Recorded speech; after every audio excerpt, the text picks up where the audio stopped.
Welcome, affiliated listeners, to another episode of the Affiliated Podcast. And today, guys, I'm going to be joined by a guest that's going to share with something as we often like to de-zombify a lot of traffic sources. There's lots of times there's a tactic or a thing that you might hear is dead, whether it's, YouTube's dead or Facebook's dead or email's dead, or today, the phrase you might have heard recently, webinars are dead. There's a lot of people that have seen struggles in the webinar world, whether that's they're not converting on cold anymore, they don't convert at all, or it's just become a dirty word because there's so many webinars. People feel like maybe that's not a method that's working anymore. Well, today, our guest is about to not only prove that that is an incorrect statement, the webinars are not only not dead, but they're now more accessible and can be used by so many more people if you know what you're doing and making webinars a huge leverage to pull, whether it's your cold traffic or, most importantly, how to take the revenue on your back end and really boost it up in a substantive way that not only makes you more money,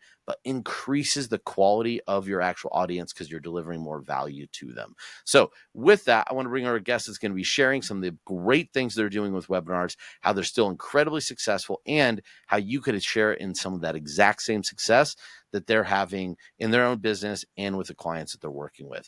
And that is Stefan. And Stefan, we're going to try your last name. It's Ciancio, Stefan Ciancio, which is definitely trying to say it fancy and probably just saying it worse. But how are you doing today, man? I'm good. You're probably saying it better than 99% of people, so we're all good.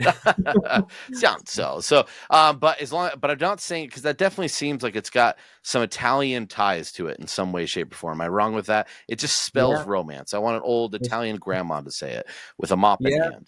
It's definitely an Italian last name, half Greek, half Italian over here. Raised much more Greek, but I do have an Italian last name, so yeah. There you go. Well, you just have all the popular, I would say, of the foreign places where we love like just people and they have the most, I think, appeal. Greece and Italy for Americans definitely are our top two. We love them a lot. So it means you get all the love, Stefan. I'll take it. I'll take all the love I can get. Perfect.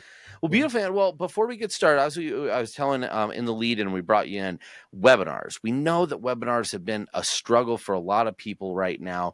And a lot of people are starting to feel that, hey, this just maybe isn't the thing. All the tactics that people were using just don't seem to necessarily work in the same way anymore. And so oftentimes a pivot feels like an abandonment because people just don't know what to do. So before we kind of talk about the things that you're doing that are really working for people in the webinar space and how they're working for you, I'd love for you to share a little bit about what brought you into this wacky world of online marketing. How did you get kind of this point today? Kind of where was the beginnings? Yeah, definitely. So I think I'll start with the second part because that kind of leads into the webinars. But essentially, like I got started when I was about 13 or 14. I was very entrepreneurial. I don't know why, but I just was. Maybe it was influences from immigrant roots, but whatever it was, I was always very entrepreneurial. So when I was 13 or 14, I wrote letters to baseball players, got their autographs through the mail, and had a website where I not only sold some of the autographs from the players I didn't like, I kept the ones I did like, and I would actually sell an ebook to hobbyists on how to do this and which addresses worked. And I would have like a Rolodex of like all the players and how long it took for them to sign and what address. So I've been doing a little bit of internet marketing. I would market this on baseball forums. So I guess I've been doing internet marketing since I was 13 or 14 without even realizing it. Dude, kudos to that great idea. I mean, what an awesome thing to do. Just being like, most people don't want to even send this letter. Plus, if you're a kid doing it, you probably get a little bit better, response times from, the 45-year-old man that's writing that same letter asking for the autograph. So that's super smart. Yeah. So awesome. I hand wrote everything because and I remember one of my teachers was like, why don't you type it? And I split tested it, right? The marketer and me, and I did much better with the handwriting than I did with the typing, as you would expect. But or at least as I would have expected. But anyway, so I didn't do anything entrepreneurial. I went to college. I got an engineering degree. I worked in a normal job. And then a few years into that, I was about 21, 22 years old when I got my first job. I was feeling super unfulfilled, and I didn't want to work as an engineer. I felt very bored. I wanted to move to New York City and I wanted to work for myself. And I remember being so bored in Connecticut. You mentioned about my shirt and having Connecticut vibes. I actually lived in Connecticut after going to school. So I'm from New York originally, but I lived in Connecticut after school and worked there. And Mhm. essentially, when I was doing that, I remember one of my coworkers mentioned how he sold a bunch of stuff that he got at a garage sale on eBay for a huge markup. So that reignited my entrepreneurial spirit. And I ended up going to garage sales, haggling with soccer moms on Facebook Marketplace, and getting a bunch of stuff in and reselling it on eBay. And I loved it. But what I hated was having all this stuff in my apartment. I was going to the post office on lunch break, and it was real true hustle, and it wasn't scalable. And I was like, this is not sustainable. And then I remember one day seeing an ad on or a video on YouTube called "How I Make Six Figures a Year Publishing Kindle eBooks." And it was by an internet marketer. I didn't know what internet marketing was at the time, but it was by an internet marketer who sold a course on how to make money by publishing Kindle books that you don't have to write yourself. So I bought the course. I started making money doing that, and it appealed to me because I didn't have to physically stock inventory. It was a digital product. So that really appealed to me because I was like, oh, I could make something once or have someone else make something for me once, and I could just sell it unlimited times. And I said, this is how I scale. This is where things are going. This was back in maybe 2013, 2014. So lo and behold, I start selling digital ebooks. And at the time, I realized that the guy who was selling his ebook I'm sorry, the guy who was selling the course on the ebooks was making six figures a year publishing the ebooks, but he was making seven figures a year teaching other people how to do this. And I said, that's what I need to do. I need to sell a course. And one of my other side projects at the time was a dog website called Doggy Desires. That's what my new to marketing brain came up with the alliteration. Like, oh, you need alliteration. So, and people are like, what It kind of does sound site are like a you running? very Yeah, it sounds like a very lusty, sinful kind of dog website, Talkie Desires. We got Like, sales. No, yeah, but right. but like Found find the stud for you, dog, Talkie exactly. Desires. Yeah. But that's the thing. Like it for whatever Yeah. reason, it worked, and I Mhm. was getting a lot of traffic from Pinterest marketing, and I got Mhm. so good at Pinterest, I drove over 1 million visitors for free from Pinterest, and I said, this is something I could make a course on. So then I got into selling Pinterest courses. One thing led to another. I went from selling the course for $27 to selling it for close to 1,000. I learned about webinars, and I learned about how to use webinars to basically sell something at a higher price. A lot of the people who were buying the course wanted coaching or done for you services. So I tacked those onto the back. So I had like a whole little Pinterest agency going on. And it was all thanks to webinars. Then in 2019, I was running automated webinars. A great friend of mine who's a software developer was seeing everything I was doing. And I was complaining to him about the automated webinar tools I was using because they weren't very good. They didn't even really autoplay videos, which was the whole point of an automated webinar, is that it plays on time, Yeah. not oh, the video is supposed to start at this time or the webinar is supposed to start at this time and you have to press a button. That defeats the Yeah. purpose. So he's like, well, he was a software developer. He's like, well, why don't we code something better?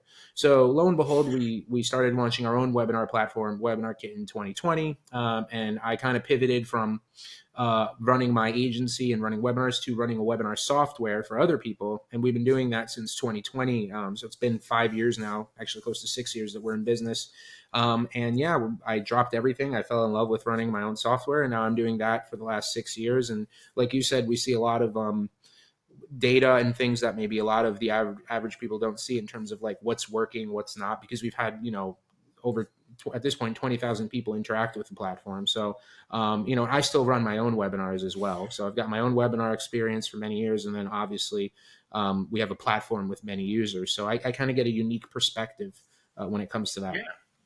Well, that's such a great transition. What a great story too. I love when people, they really find that entrepreneurial spark at a young age, and it just never leaves you. You just realize you don't always have to be criminally unemployable, which some of our entrepreneurs are in a way that makes them great as entrepreneurs. Sometimes you could be a great employee too, but it's just unfulfilling, right? You always knew you wanted more, and obviously had the eye and attention and the I guess, attitude for it. So it's great to have you here. So yeah, let's talk about that, because I think one of the things, so with the webinars, so interesting, because as you probably would agree with, it feels like the webinar vertical, or we'd say webinar sellers, have been on a bit of a ride for the last 5 years, because boy, there's a while where 2020 webinars to cold traffic, paid cold traffic, high ticket webinars with AOVs somewhere between your 5 to 10K range were doing amazing. And then around 2024, they stopped. It just felt like, it just seemed like it slowly, just like a ship coming to shore, but not necessarily going into a dock, just coming and crashing into a shore. It slowly just dried up and felt like it wasn't moving. So walk me through kind of maybe what you started to see, and then what I'd love to hear is what are you seeing now in terms of as people started to chant webinars are dead, that are showing that there's still very much so life in what's working now. Definitely, definitely. So one interesting thing I've noticed, and I'm sure you've noticed this too, is that there's always the market goes through cycles, and I feel like it's not the first time that I've heard the whole webinars are dead. I actually believe I used to hear that even as early as 20, even before the COVID and everything. Like I remember hearing Yep. people saying that, and then obviously everyone went online for 3 years. The Zoom stock went up, dramatically, and everyone was online doing webinars because there, for a lot of people there was nothing else to do. So I think these things do go through cycles. One thing for sure is that our webinars are not dead, but they are evolving. So I would say that like if you're just basically all you have is a webinar and you don't have a brand and you want to get people to show up to a registration page and then you want people to run a webinar and then that's it and you have a 3-day follow-up sequence and that's it and then you just run that, yeah, you're probably not going to see the same level of sales that you were seeing even a couple years ago. And that's just a combination of things. One, people are back to their full lives now. They're not sitting in their house browsing the internet. That's part of it. Other pieces of it are that the average consumer is probably generally more educated to that most webinars are sales webinars at this point. So that's another one is just education of the market, right? Banner blindness is another one. There's so many more people doing webinars now. So people are like, it's not a special thing anymore. Yeah. So Especially the free webinar feels like that's become much more of a challenge because they know it's not free. They see it everywhere. Everyone has their free webinar, and they've been a bit freed out a little bit. definitely, definitely. So that's a big part of it. But at the end of the day, when it comes to selling online in this day and age, what I've learned is that you still need a webinar, in my opinion, but it needs to be part of an ecosystem. So that webinar will be part of what gets someone in, but like sales cycles are probably longer now. So what's happening is you're still going to need to get your message in front of people. And a webinar is your long form version of your message. So there are probably more people back in the day that are willing to consume a long form message. I call them like marketing love languages. So, right, some people consume your message in a long form. Some people do short form reels. Some people 20-minute VSL. Right, there's different like ways that people consume it. So I'd say in this day and age, compared to a few years ago, less people are willing to consume in a long form fashion, like a long form webinar. But that said, there's still a percentage of people that do that. So you want to have that as part of your ecosystem. But easier than ever now, it's been easier to take your long form webinar and break that message up into different formats. Take your webinar and break it up into a blog post, a bunch of short form reels, a 15-minute version of your webinar. And that is going to be how you kind of build and a longer follow up. Really, at the end of the day, those are going to be the pieces that are going to allow you to pick up any lost sales, from doing your webinar. But in terms of like our webinars dead, I would say in this day and age, because of all the short form content, right? And you still need to be doing some short form content in this day and age to keep up.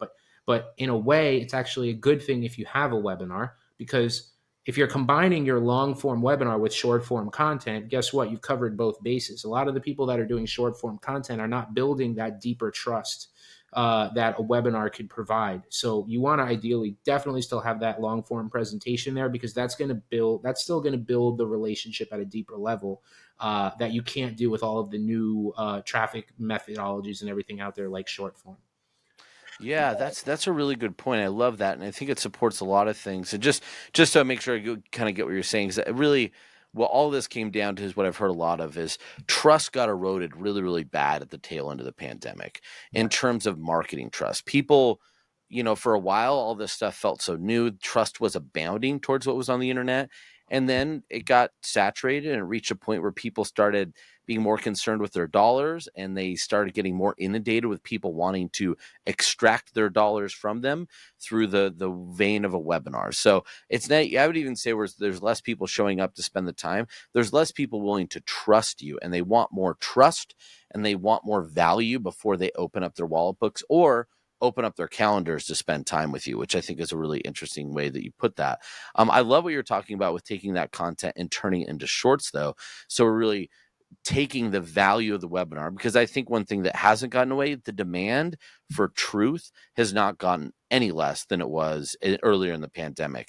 If anything, it might have even increased. It's just you kind of have to earn your way towards the audience of truth, essentially. So I think that's one thing that it sounds like you're saying has shifted. So I'm really curious some strategies to do that. I love what you're saying though is, hey, take what you already have that you know worked really well. It doesn't need to be rewritten or changed, but repurposed. How are you really attracting the right people or doing it in a way that's substantive? So tell me a little bit about that. Let's kind of break that idea down. So I have, a webinar that was just a year ago, was crushing it for me. 2024, the second half, it really started going down, and I haven't been able to recover my conversions. So at this point, I have a webinar, and we'll just use an example that's teaching. Let's say it's a specific webinar on building turtle cages. It's the premier turtle building cage webinar. So walk me through. So I have this webinar. What are the steps that you would advise somebody, or that you would do if you're like, hey, I need to start repurposing this content to tap into short form, knowing that I'm pretty long term, like heavy right now? Definitely. So, what I would do is I would do the short form. There's a few other things I would do. If that webinar doesn't have a sales page that's Googleable or a brand that's Googleable, I would highly recommend starting there. Okay. So like for example, with our software, right? Like if you Google us, we're findable, right? And we have reviews on various different platforms. I have my own opinions about these review sites, but from the eye of the consumer, right? A lot of people, like we said about trust being way down, they're going to Google your brand, right? More than ever, people are Googling your brand. So if you have a webinar on turtle cages, you better have a good website that like it ranks first in SEO when someone Googles your brand, and it has all the details about your offer with reviews and testimonials, and ideally your Trustpilot or similar sites has like some good reviews about you. That is like a starting point, and it's necessary even in the info space. It's totally necessary in 2025 for you to have that. That's number one, because I promise you, we talk about the trust being at an all-time low. These people are Googling you, and you're not going to get away with not being on Google like you could 5-10 years ago. You're just not. So that's number one. Perfect. So, and just to recap on the guys, pause right now. Take a pause on this YouTube video, or on the podcast. It's on YouTube or wherever. Google your brand. Just Google your brand name, your company name, and see what pops up. If it is not good, you already know what your first response is, which is you got to start fixing that. There's probably some other past episodes that you could do to do that. Great content around what to do to improve your SEO. I'm pretty sure we have some episodes with Paul Counts and other folks in the past to talk about it. But yeah, pause for a second, check that. If it's not good, fix it, because good luck selling any sort of trust if that is your first response is badness on Google. So beautiful advice there, Stefan. So So what's the next one? So let's say my Google's good. So I have that dialed in. What do I need to do next? Yeah, so that's step number one. Step number two is on that website, just make sure you've got some lead capture. I mean, some of these things are very basic, but just make sure you've got some sort of lead capture on there. It could even be, so that's the next thing, right? If this webinar is just kind of sitting around, make it an automated webinar and have it running 24/7 on your website. That could be the lead capture for you. So on our website, our demo is running 24/7. And, these days with automated webinars and what we've done is in our own tool, and I'm not even saying this to try to plug my software, but in general, you should have this feature with whatever you're using, is AI selling. So for example, like with your automated webinar, right? For a long time, automated webinars, if someone was willing to buy and they went in the chat, they're watching an automated webinar and they went to go in the chat and say, okay, I'm really interested in this, but XYZ, here's my question. They'd be met with nothing, right? Either a simulated message about, oh, this is great, but like a total ignoring of their question. So you don't want to miss that, because that could be a $5,000 sale, right? So we have auto AI selling on our webinar that we run on our website, where now if someone asks a question, it's programmed on like the top 100 frequently asked questions so that it'll get an answer. And if they need follow-up, it helps redirect them to where they need to go. So we have optimized that. So at minimum, you need to have an automated webinar running 24/7. We've even done research with all of our users.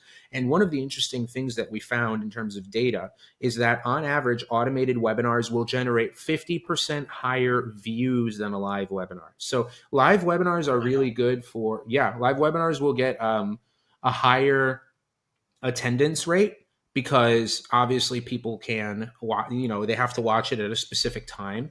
But when you do the math out, what we ended up finding is that the total viewership was 50% higher on an automated webinar. So Mhm. that's step two, is having that automated webinar there running 24/7, collecting leads. Ideally, you have AI chat selling going on, so that way you're not missing any sales from that traffic that's floating around, right? You want to make sure you capture that through Google in an automated webinar that AI sells. The next thing I Man, would do. Oh, yeah, well, sorry. I'm pause on that because that was really good. I just wanted to highlight some great things in there. I actually the seller, the AI seller, I really really love that you call that out because I think that really does differentiate the automated webinar. I love that the views are so much higher, and I have a view on that. But like, I think even if you had higher views, but you don't have that urgent selling, it almost mitigates the value. But knowing that now you have somebody that could be there 24/7 whenever they need it to act as probably your best sales chat rep to ever exist. They're Mhm. probably better than them, if not just as good. It has to make a big difference. But I imagine too, one of the reasons you could see that is if you do a live webinar and they did show up to see, where I could see obviously those that stay and watch are hyperactive buyers and they're great. I'm also now competing against whatever they set aside in their time and what else they could be doing at all times, which has to be a big problem, right? So if I have something else going on, I'm going to check your webinar. You don't get me in the first 5 minutes, I'm probably gone. My propensity to stay is so much lower on a live webinar versus I imagine on the pre-recorded ones. I'm watching this at my leisure. I'm setting the time. I know I have nothing else going on. And even if I do, I could come back to it later. So there's not necessarily the urgency. I could see where that viewership rate gets up a lot. And paired with that agent, now you have a really, really good selling avenue. So fantastic. So first, we make our Googles good. Then we make sure we have an automated webinar with AI assistant for the selling. So it actually does something with those increased views. Fantastic. So let's go on to number three. Yeah, yeah, and great, excellently summarized there. So, basically, step three is going to be something a lot of people are not going to like, but I highly recommend it, and it's something we're doing as well. Once to four times a month, you got to go live. Once to Okay. four times a month. It doesn't have to be every week, but at least once a month, you're going to need that live touch point. Because what is this? All of those people, because oftentimes you'll hear people saying, yeah, automated webinars get better views, but no one buys. You got to remember you're warming your audience, right? And you're Mm-hmm. building people up to maybe 80% of the way there. If you're not taking that next step to kick them over the edge, because who's going to show up to a live webinar? Most likely your most warm buyers or your potential Mm-hmm. buyers that are the warmest people in your audience. They might not be hot, but they're probably very warm. So running that live webinar, what's going to happen is like, oh, I watched that guy's webinar 3 weeks ago. Oh yeah, like they're going to remember your story. Maybe they're not quite like the buyer of 2017 where they're like already bought from you, but they're excited, right? And they're willing to take that next trust leap with you, which is, oh wow, he's going live. I want to join for that. So then basically you go live, and all of these people that were like, they already are educated about your product and everything. You go live once a month. You show them you're a real person. You answer all of their questions. Maybe you add a little bit of a bonus of some sort on the end of the webinar, and boom! All of a sudden, all those maybe buyers or close buyers are finally tipping over the edge. So that's the third thing I would do. As far as Now, on that live, question for you. So are you changing the content on the live from what you're doing in pre-recorded? I understand adding the bonus, but do you change any of like the core portion of it? Like how different are those lives? Are they kind of the same live each month, which I'd imagine, or is it a little bit more variable?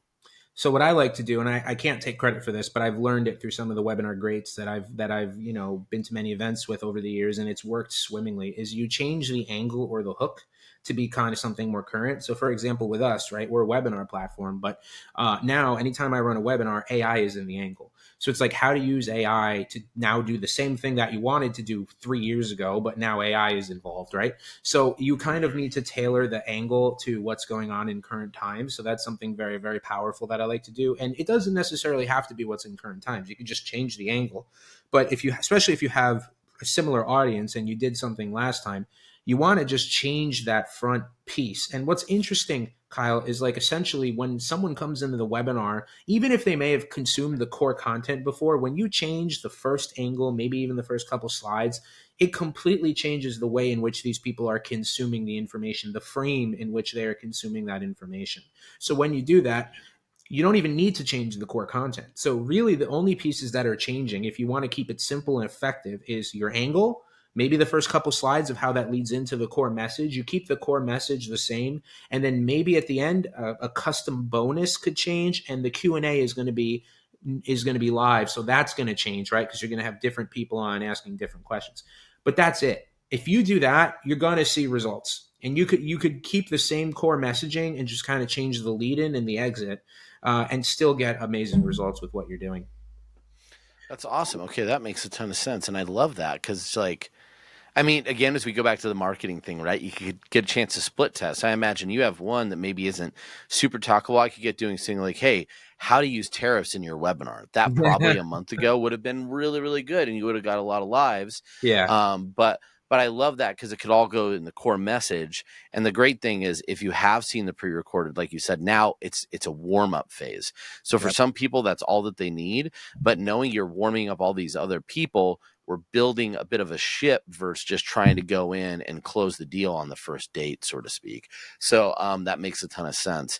So and then now I imagine though, one thing I could see as a resistance to this is that feels like a lot of production.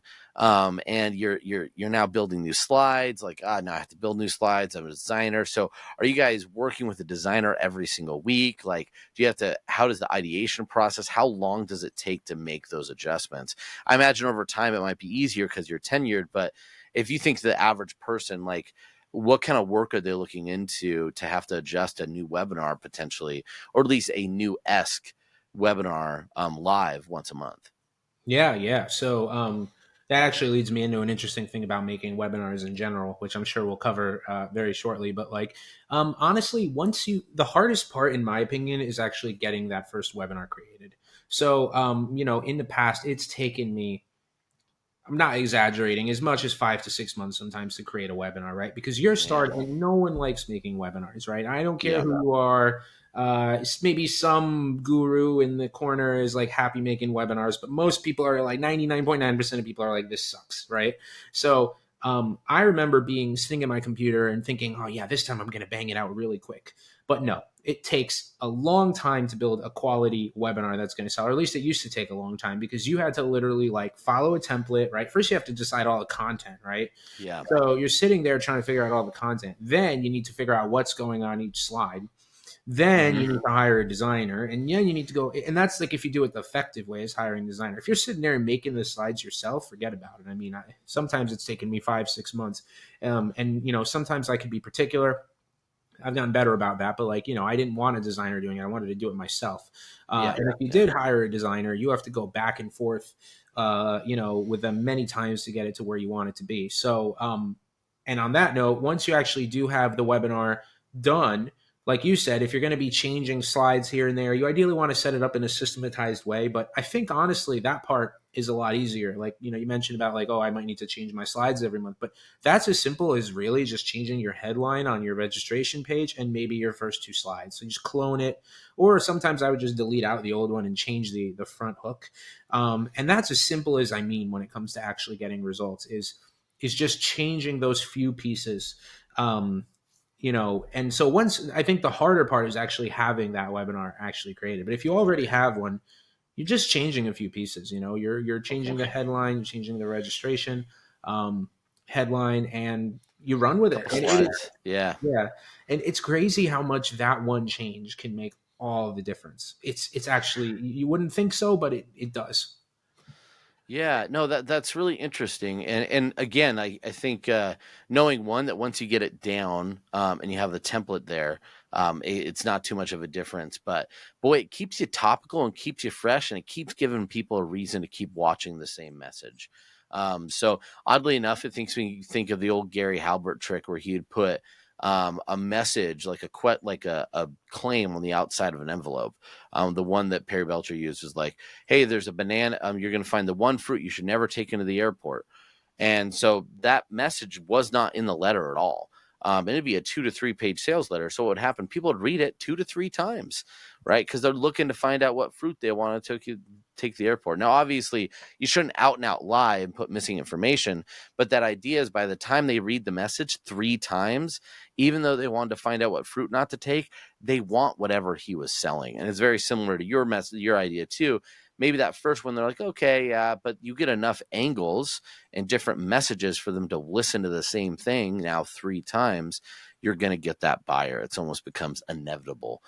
So I love that. So we had the first 3 things. So again, we wanted to check your Google search, get something that's automated with a sales agent that can make sales, and then start going live once to 4 times a month with just a different lead and a different hook that's going to be changed on your opt-in page, your emails, and maybe the first 2 slides with the same core message, right? So are there any other things you're seeing that you want to call out, or should we then start talking about, okay, great, that's nice, it's really good to keep for my webinar going, but how do I build one if I don't have one?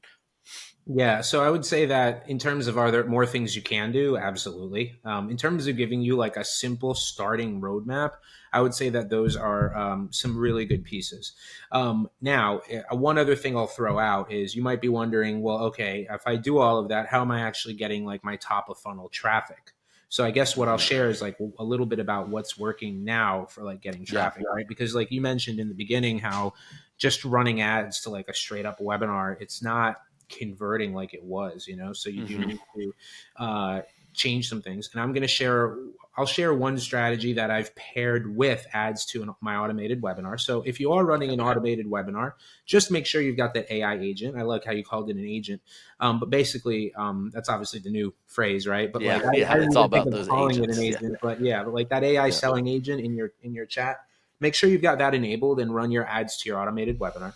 But what you're going to do is you're going to create a DM ad that basically takes your people who have registered, the audience of just the people who have registered for your webinar, and your DM ad is going to be a short reel, maybe 30 to 45 seconds. Like, hey, I saw that you signed up for the webinar, but you didn't attend or you didn't finish the content. No worries. No one's got time for a 45-minute webinar in 2025. But here's what I've done. I've taken the most important pieces of our webinar that you could apply to your business right now, or whatever you're selling, whatever niche you're in, 5 health tips that you could apply right now, whatever it is.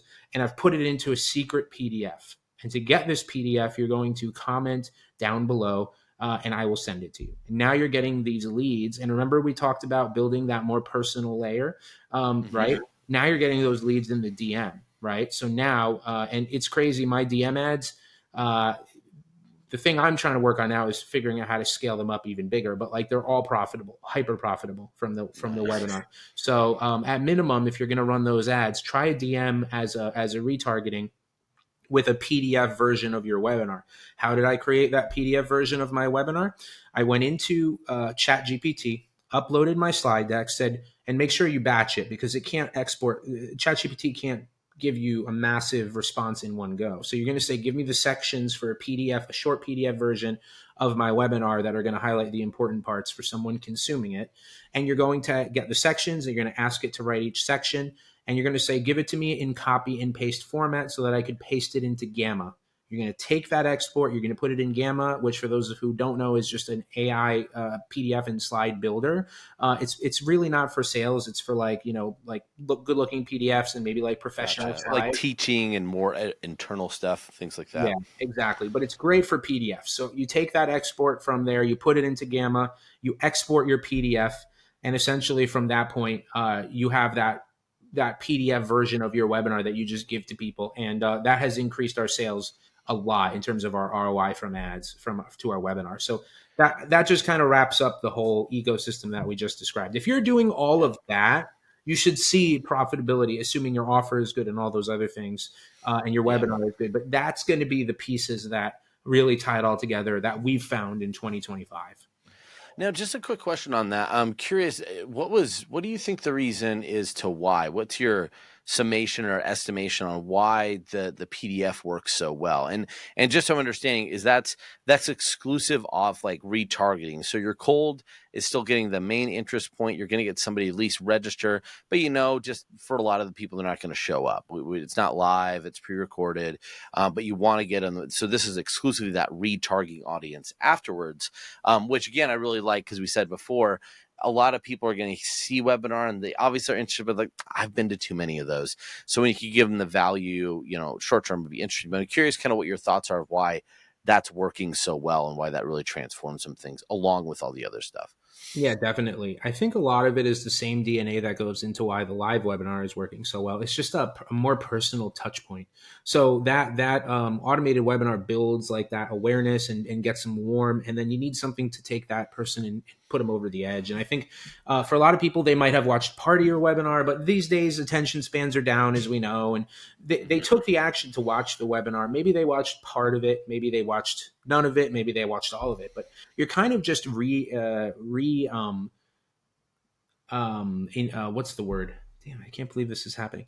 Um, Kind of yeah, restoking the pain a little bit, reminding them of the decision that they made, but giving it in like a summarized form. Like, hey, we want to stoke that pain and remind you why you care, but I'm going to yeah, do it in a different way. And yeah. I don't know why I say reformat, paraphrase almost. It's like a Yeah, paraphrasing of your whole webinar. there is a word. I can't believe I can't find it, but yeah, it's basically that. But Yeah. essentially, you're just kind of getting in front of them in a more personal way, right? They already took that action. They're clearly they have an intent to solve their problem. Otherwise, they wouldn't have signed up for the webinar. So, Yeah. damn, I really wish I remember that word.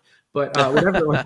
Whatever. But point is, like, it's just you're adding these more personal touch points that a lot of other people are not doing, that really allow you to just make sure that that person is feeling seen and heard along their journey, and now they feel like, oh, okay, and think about how many people that are running webinars in your niche that are not doing that, right? So you're just kind of taking those extra steps, that just like the AI agent seller doing this, doing the live webinars, you're taking those steps that a lot of people are just not willing to do. So you're gonna stand out, and you're gonna really stand out across all the other webinars out there. So I think it's really just that, it's just pairing. First of all, it's another touch point. Obviously, the more touch points, the better. So you're doing that, but you're just really rounding out your whole funnel and being like, yeah, like, we're serious, we're here, we're not some random webinar that doesn't have a brand and isn't following up with you. That's really how I see Yeah. it. I like that. It makes I don't know if you're a fan of the show Succession, but it makes me think it was like the last season when their dad's talking about, it was like, I just wish you were more serious people. And I think there's something where a lot of us are looking for someone that feels serious and what they're providing for us and where we're going to trust them. So when you go those extra miles of, hey, we're still delivering value just because you didn't show up.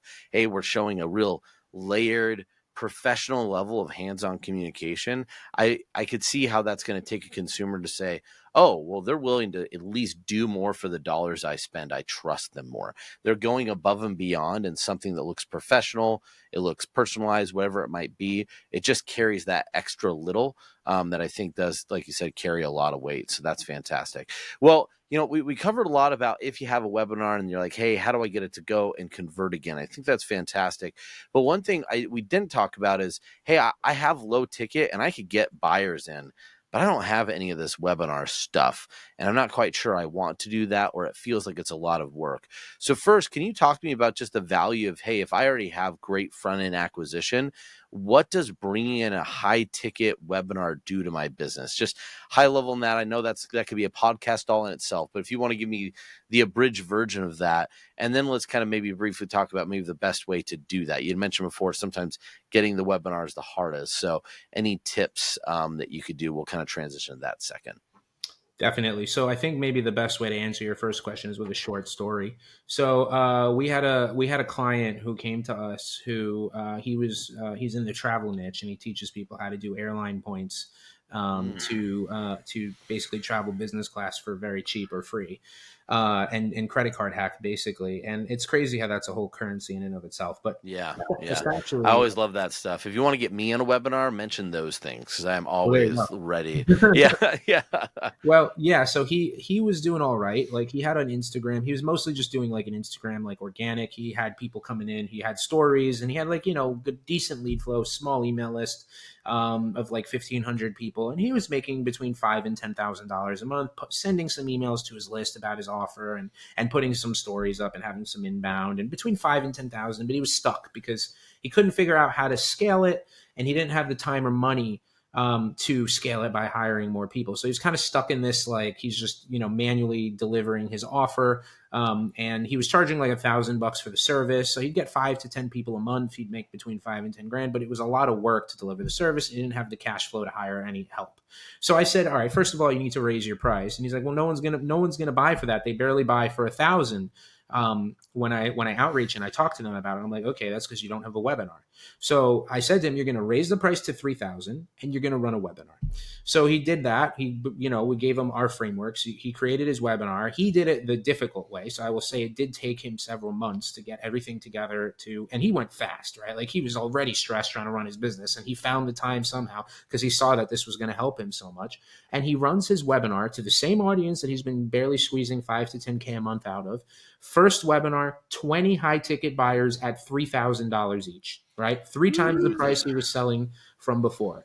And that was the first go. He actually had to shut it down and not run it for a little bit so that way he can fulfill on all of the new clients. And he was actually able to hire more of a team with all that extra money that he was now charging for the service. And I said, you now have this secret weapon that you could A, run automated, or B, run as a live webinar whenever you want, and you need a massive sales influx. This is how you're going to do it. And I told him, watch how much easier they buy for higher price because they watched the webinar than the cheaper price when you didn't have the webinar. And that's exactly what happened. So I mentioned how this guy, he did it the hard way, right? Meaning he had to sit there and go manually do this. But, you could probably, for anyone listening, you could probably imagine where this is going. But with the amazing invention of AI and all the advancements that we've made, especially recently, making a sales webinar does not have to require months of manual work, hiring someone for 20 grand to build it for you. You can actually get one very, very quickly. And I will humbly brag about something we built inside of Webinar Kit to do this, which is our AI webinar builder.